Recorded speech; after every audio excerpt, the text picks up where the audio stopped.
Sveiki, šios pamokos tema – lipimo ir perlipimo pratimai. Tikslas ir uždaviniai – lavinti jėgos ir lankstumo gebėjimus.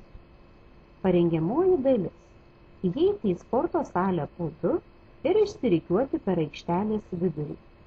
Jos gale rodyklėmis pažymėta judėjimo kryptis. Vienai voreliai į dešinę pusę, kitai į kairę. Apėjusios ratuką grupės vėl susijungia ir per salės vidurį eina voroje po 2. Tokiu būdu galima eiti atliekant įvairias užduotis. Pavyzdžiui, žaidžiant žaidimą 1 ir 2. Žaidėjai eina ratuku voroje po 2 nesusikibę. Kai mokytojas pasako 1, visi persirikiuoja nesustodami į vorą po 1 pagal ūgį. Kai pasako 2, rikiuojasi į vorą po 2. Pagrindinė dalis. Joje atliekami lipimo perlipimo pratimai. Ropojant nuo žulniai atremtu į gimnastikos sienelę suoleliu, pereiti ant sienelės ir lipti ją pristatomaisiais žingsniais, aukštyn, žemyn, į vieną ar kitą pusę.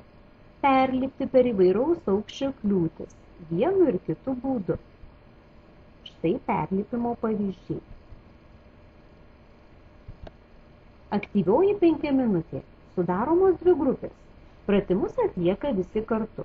Pirma grupė atlieka kybojimo pratimus. Ant abiejų ir vienos rankos darant įvairius judesius kojomis.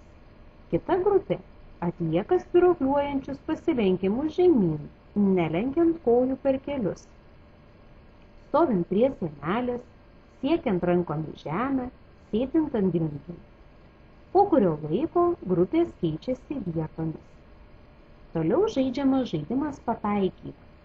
Žaidėjai sustoja po 3. Vienas stovi gimnastikos lanke arba nubrėžtame ratuke. Kiti 2 už 4-5 metrų nuo ratuko ir mesdami kamuolį stengiasi pataikyti į žaidėją esantį ratuke. Kai pataiko, keičiasi vietomis. Estafetė perduodant kamuolį ar jį varant vorelėmis ar ratuku.